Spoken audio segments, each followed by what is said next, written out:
지금 이 순간 여러분은 매일 아침 눈을 뜨고 그 사람과 함께 늙어간다는 것이 행복하신가요? 아니면 숨을 깊이 들이쉬며 또 하루를 견뎌야 한다고 스스로를 다독이고 계신가요? 만약 같은 집에 살고 있는 그 사람이 더 이상 마음이 통하지 않고 말 한마디에도 이제는 지치고 화가 먼저 난다면 지금 이 순간 여러분은 삶의 한 갈림길에 서 계신 겁니다. 노후의 이혼은 젊은 날의 이혼보다 훨씬 더 복잡합니다. 시간이 얽혀 있고 경제가 얽혀 있고 무엇보다 정서적인 고립감이 깊기 때문입니다. 하지만 그렇다고 그저 참고 살아야 할까요? 오늘 방송에서는 많은 분들이 조용히 고민하고 계시는 노후의 배우자와 이혼하고 싶을 때 그 전에 꼭 해봐야 하는 3가지 준비와 실천에 대해 현실적이고도 따뜻하게 이야기 나눠보려 합니다. 경기도 분당에 사는 66의 박경자 어르신은 결혼한 지 48해 만에 처음으로 이 사람과 이혼하고 싶다는 말을 입 밖으로 꺼냈습니다. 남편은 늘 묵묵한 사람이라고 생각했지만 그 묵묵함은 이제는 무관심으로 변했고 자녀들을 다 키워내고 2사람만 남은 집안에서 경자 어르신은 점점 투명인간처럼 느껴졌다고 합니다. 아침을 차려도 고맙단 말 없고 밥을 먹으며 고개도 들지 않고 그냥 벽 보고 사는 것 같았어요. 내가 죽어도 모르겠다는 생각이 자꾸 드는 거예요. 그러던 어느 날 경자 어르신은 지인의 소개로 한 상담 프로그램을 듣게 되었습니다. 그 자리에서 이런 말을 들었다고 합니다. 이혼은 감정으로 하는 것이 아니라 준비로 하는 것이다. 그리고 준비의 첫걸음은 내 삶을 돌아보는 것이다. 그 말이 가슴에 콕 박혔다고 하셨습니다. 그날 이후 경자 어르신은 매일 아침 자신에게 한 가지 질문을 던지기 시작했습니다. 나는 오늘 하루 누구의 삶을 살았는가? 이 단순한 질문이 경자 어르신을 조금씩 변화시켰습니다. 오늘 이 방송에서 여러분께 꼭 드리고 싶은 말씀도 바로 그 지점입니다. 이혼이라는 결정은 감정이 아니라 삶을 바라보는 태도에서 시작되어야 한다는 것입니다. 그리고 그 결정을 하기 전에 반드시 3가지 점검과 실천을 해보셔야 합니다. 그 3가지를 오늘 이 시간 하나씩 차분히 함께 나누겠습니다. 이번에는 노후의 이혼을 고민할 때 가장 먼저 해봐야 하는 첫 번째 준비에 대해 이야기를 이어가겠습니다. 노후의 이혼을 고민하는 분들이 가장 먼저 해봐야 할 일, 그 첫 번째는 바로 내 감정을 내 삶에서 분리해서 바라보기입니다. 이 말이 조금 어렵게 들릴 수도 있습니다. 하지만 아주 단순하게 말씀드리면 지금 느끼는 외로움, 분노, 답답함, 서운함, 그 모든 감정이 정말 배우자 때문인지 아니면 여러분 자신의 내면에서 온 것인지를 차분히 들여다보아야 한다는 뜻입니다. 서울 양천구에 사는 이른의 김문자 어르신은 남편과의 관계에서 오랫동안 말없이 살아오셨습니다. 서로 말을 줄였고 무뚝뚝했고 그냥 필요한 말만 식탁 위에서 나누는 것이 일상이었습니다. 하지만 문자 어르신은 어느 날 아무 말 없는 남편에게 갑자기 분노가 치밀었다고 합니다. 이 사람은 왜 나를 이렇게 대할까? 내가 뭘 그렇게 잘못했나? 왜 같이 살면서도 혼자 사는 기분이 드는 걸까?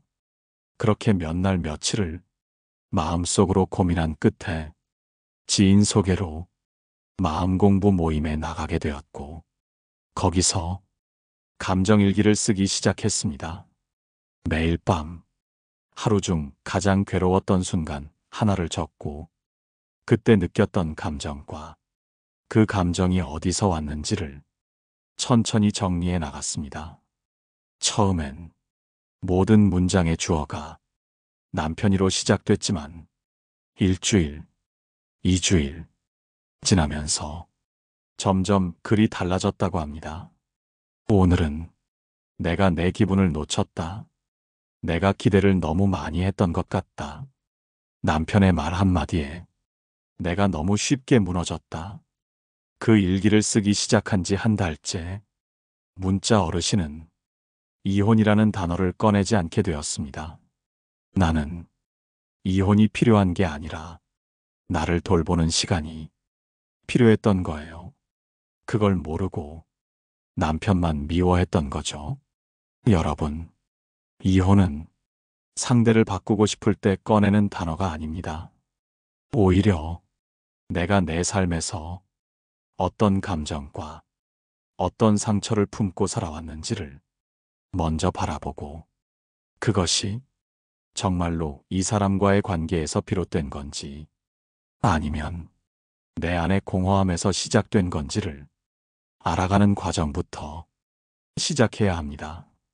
나이 들어 생기는 외로움과 서운함은 때로는 관계의 문제가 아니라 삶의 구조가 바뀌며 생기는 정서의 변화일 수 있습니다.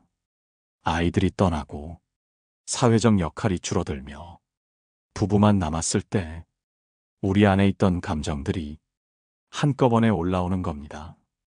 그 감정들을 모두 배우자의 탓으로 돌리면 이혼은 해결이 아니라 또 다른 고립이 될 수 있습니다.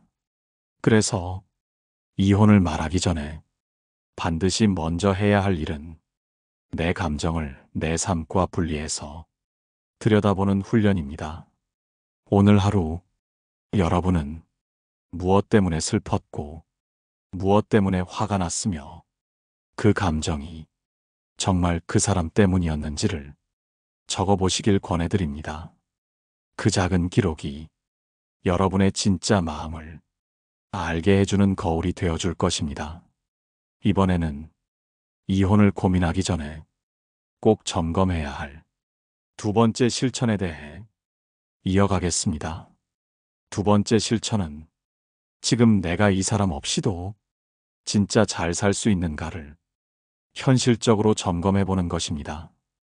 이혼이라는 말은 감정이 끝났다는 선언일 수 있지만 삶이라는 현실은 그 선언 이후에도 계속 이어져야 하기 때문에 감정만으로는 도저히 감당할 수 없는 문제들이 줄줄이 따라옵니다. 그래서 이혼을 고민하는 분들께 제가 가장 먼저 묻는 말이 있습니다. 지금 이혼하고 나서 당신의 일상은 어떻게 바뀔까요? 예상보다 많은 분들이 이 질문에 대답을 못 하십니다. 경남 진주에 사는 72의 오정자 어르신도 처음엔 이혼을 당장 실행하고 싶다고 말했습니다. 더는 이 사람 옆에서 못 살겠더라고요. 나를 무시하고 대화도 없고 마치 하숙생 같았어요. 하지만 제가 이혼하고 나면 어디서 지내실 건가요? 생활비는 어떻게 하시고 병원은 누구랑 가실 건가요? 라고 물었을 때 정자 어르신은 긴 침묵 끝에 이런 말씀을 하셨습니다. 솔직히 거기까진 생각을 못했어요. 그냥 지금 이 순간이 너무 괴로워서 도망치고 싶었던 것 같아요. 그 후 정자 어르신은 이혼을 미루고 하루하루 내가 이 사람 없이도 잘 살아갈 수 있는지를 직접 실험해 보기로 했습니다. 혼자 병원에 가보고 생활비를 따로 정리해 보고 지인 모임에도 남편 없이 참여해 보며 조용히 자신만의 생활 루틴을 만들기 시작한 겁니다. 그 실험이 2달쯤 지나자 정자 어르신은 한 가지 중요한 결론에 도달하셨습니다. 이혼을 할 수는 있겠어요. 그런데 그게 지금 내 삶을 더 낫게 만들지는 않겠더라고요. 이 사람 때문에 힘든 것도 있지만 내가 준비되지 않으면 그 다음이 더 힘들겠구나 싶었어요. 이혼은 종착점이 아닙니다. 다시 시작해야 하는 또 하나의 새로운 인생입니다. 그 인생을 단단하게 살 준비가 되어 있지 않다면 지금의 고통이 그대로 또 다른 고통이 되어 다시 찾아옵니다. 여러분도 이혼을 고민하고 계시다면 스스로에게 아주 현실적인 질문을 던져보세요. 나는 지금 경제적으로, 정서적으로, 사회적으로 이 사람 없이 살 준비가 되어 있는가? 이 질문에 예라고 말할 수 있으려면 생활비를 계산하고 주거지를 고민하고 나만의 일상을 그려보고 외로움과 어떻게 지낼지를 미리 경험해 보셔야 합니다. 감정만큼이나 현실도 중요합니다. 그래야만 이혼이라는 결정이 후회가 아니라 회복이 될 수 있습니다. 이번에는 3번째이자 마지막 실천, 이혼을 고민할 때 가장 중요한 기준점에 대해 이어가겠습니다. 3번째 실천은 이혼을 선택하지 않더라도 내 삶의 독립을 시작하는 것입니다. 이혼을 결심하기 전에 혹은 이혼을 하지 않기로 했다면 그저 참고 살아가는 것이 아니라 이제는 정서적으로, 생활적으로, 정말로 자신의 삶을 중심에 두고 살아가기 위한 준비가 필요합니다. 노후에는 관계가 아니라 자존감이 삶을 지탱하는 힘이 됩니다. 서울 중랑구에 사는 69의 백은순 어르신은 남편과 이혼을 생각하다가 결국 이혼하지 않기로 했습니다. 하지만 그 결정을 한 뒤 그녀는 예전과는 완전히 다른 삶을 선택하셨습니다. 같은 집에 살아도 이젠 그 사람에게 기대지 않아요. 감정적으로도 경제적으로도요. 백 어르신은 동네 도서관에서 자원봉사를 시작했고 노인복지관에서 노래와 그림 수업을 들으며 스스로의 일상을 만들기 시작했습니다. 예전엔 남편이 뭘 하느냐에 따라 내 기분이 왔다 갔다 했는데 이젠 내가 오늘 뭐 했느냐가 내 하루의 온도를 결정해요. 그녀는 남편과 대화는 줄었지만 더 이상 눈치 보지 않고 밥도 따로 먹고 약속도 자유롭게 잡습니다.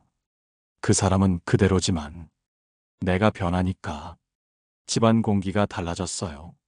무슨 말을 해도 더 이상 상처가 안 돼요. 이처럼 이혼을 하지 않더라도 삶을 독립적으로 다시 설계하는 것은 충분히 가능합니다. 많은 분들이 묻습니다. 이 나이에 무슨 독립이냐? 그냥 참고 사는 거지. 하지만 참는 삶은 조용한 상처를 키우는 삶입니다. 반면 내 삶의 리듬과 내 감정의 중심을 다시 세우는 삶은 그 자체로 노년기의 자존감을 지키는 가장 강력한 방법입니다. 나를 존중하지 않는 사람 옆에 계속 있어야 한다면 그 사람에게 맞추는 것이 아니라 나를 위한 울타리를 세워야 합니다. 내가 좋아하는 공간, 내가 만나는 사람, 내가 쓰는 시간, 이 3가지를 남이 아니라 나 스스로 결정하는 삶이 진짜 독립입니다.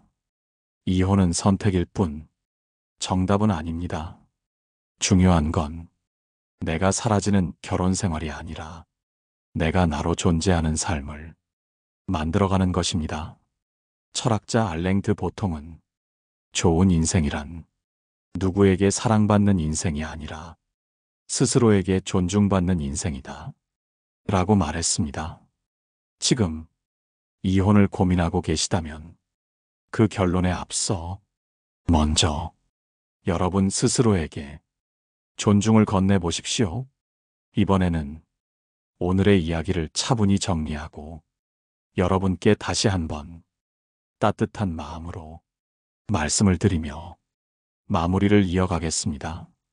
지금까지 나눈 세 가지 실천을 다시 천천히 되짚어 봅니다. 첫째, 감정에 휩쓸리기 전에 내 안의 감정을 조용히 분리해서 들여다보는 것. 둘째, 이혼이라는 결정이 현실적으로 가능한지, 정서적, 경제적, 생활적으로 내가 준비되었는지를 점검하는 것. 셋째, 이혼하지 않더라도 내 삶을 중심에 둔 정서적 독립을 시작하는 것. 이 세 가지 실천은 노후라는 시기에 가장 흔들리는 순간 여러분을 다시 일어서게 만드는 지혜의 뿌리와도 같습니다. 경기도 고양시에 사는 68배 유정희 어르신은 남편과 사는 내내 조용한 희생을 선택하며 삶을 버텨오셨습니다. 하지만 자녀들이 모두 출가한 이후 그 희생의 이유가 사라졌을 때 정희 어르신은 깊은 공허함과 마주하셨습니다. 이제 더는 누구를 위해 사는지도 모르겠고 남편과 나누는 말도 없고 무슨 낙으로 살아야 하나 싶었어요. 그렇게 한동안 마음이 붕 떠 있던 그녀는 우연히 참여한 복지관의 내 삶을 그리는 시간이라는 프로그램에서 자신의 감정을 처음으로 글로 써보게 됩니다. 그 글의 첫 문장은 이랬다고 합니다. 나는 내 인생에서 나를 부른 적이 없다. 그 문장을 보고 정희 어르신은 눈물이 터졌다고 합니다. 그리고 그날 이후 매일 아침 일기장 첫 줄에 오늘 나는 나를 어떻게 대할 것인가? 라는 질문을 적기 시작했습니다. 그 질문은 조용히 그녀의 일상을 바꿔놓았습니다. 남편과의 갈등은 여전했지만 그녀는 자신을 잃지 않기로 했습니다. 남편의 말에 상처받던 시간에는 대신 좋아하는 음악을 들었고 차갑던 식탁에서는 스스로 꽃을 놓기 시작했습니다. 내 인생에 내가 주인공이 된다는 게 이렇게 달라질 줄 몰랐어요. 남편은 몰라요. 그런데 나는 알아요. 내가 변했다는 걸. 정희 어르신의 말처럼 이혼이라는 결정은 상대가 아니라 내가 나를 얼마나 사랑하느냐에 따라 달라지는 것인지도 모릅니다. 남편이 바뀌지 않아도 내 삶이 무너지지 않게 만드는 힘. 그 힘은 자기 존중에서 옵니다. 여러분께 이 말씀을 꼭 드리고 싶습니다. 노후의 결혼 생활은 서로를 고치는 싸움이 아니라 서로를 이해하면서도 자신을 지키는 연습입니다. 어쩌면 이혼보다 먼저 해야 할 건 나를 향한 물음이고 나를 위한 선택일 수 있습니다. 그리고 그 선택은 남편과 떨어지는 일이 아니라 나 자신에게 다가가는 여정을 의미합니다. 이제 오늘 나눈 이야기들을 차분히 정리하고 여러분께 드리는 마지막 인사로 마무리를 이어가겠습니다. 오늘 여러분과 나눈 이야기는 결코 가볍지 않았습니다. 노후의 배우자와 이혼하고 싶다는 그 말 한마디 뒤에는 수십 년의 눈물, 참아온 침묵, 그리고 내가 사라진 시간들이 조용히 겹겹이 쌓여 있었을 겁니다. 그럼에도 불구하고 제가 이 방송에서 이혼을 쉽게 말하지 않았던 이유는 이혼이라는 결말 이전에 여러분이 반드시 마주해야 할 삶의 진심이 있기 때문입니다. 감정에 휩쓸리기 전에 그 감정이 진짜 누구로부터 왔는지를 한 번 더 바라보셨으면 좋겠습니다. 그 사람이 너무 밉기 전에 내 마음 안에서 진짜 내가 얼마나 외로웠는지를 먼저 꺼내어 봐주셨으면 좋겠습니다. 이혼을 선언하기 전에 그 뒤에 펼쳐질 내 삶의 조건들을 차분히 확인해 보셨으면 합니다. 내가 정말 이 사람 없이 몸도 마음도 생활도 견딜 수 있을지, 그리고 그 이후에 고독과 싸울 수 있을지, 이혼하지 않기로 마음먹은 분들께는 부디 그 결정을 체념이 아니라 자기 선택으로 바꾸어 주셨으면 합니다.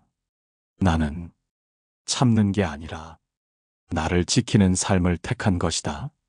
그 안에서 여러분의 생활을 여러분 중심으로 다시 설계해 보세요. 내가 좋아하는 음악, 내가 만나고 싶은 사람, 내가 가고 싶은 곳, 그 누구도 아니라 내가 정하는 삶을 늦기 전에 다시 시작해 보시길 바랍니다. 철학자 루소는 가장 위대한 자유는 내 삶의 방향을 내가 결정하는 것이다 라고 했습니다. 그 방향이 이혼이든 함께 살면서 독립적인 삶을 택하든 여러분의 삶이 다시 여러분 손에 놓이기를 바랍니다. 오늘 방송이 여러분 마음에 작은 불빛 하나가 되었기를 바랍니다. 그리고 혹시 이와 같은 경험을 하신 분이 있다면 그 이야기를 댓글로 나눠주세요. 그 나눔이 누군가에게는 큰 위로가 될 수 있습니다. 좋아요와 구독도 이 따뜻한 이야기가 더 많은 분들께 전해지는 길이 됩니다. 다음 시간에도 여러분의 노후를 더 단단하게, 더 편안하게 만들 수 있는 이야기로 다시 인사드리겠습니다. 고맙습니다. 노후에 빛나는 지혜였습니다.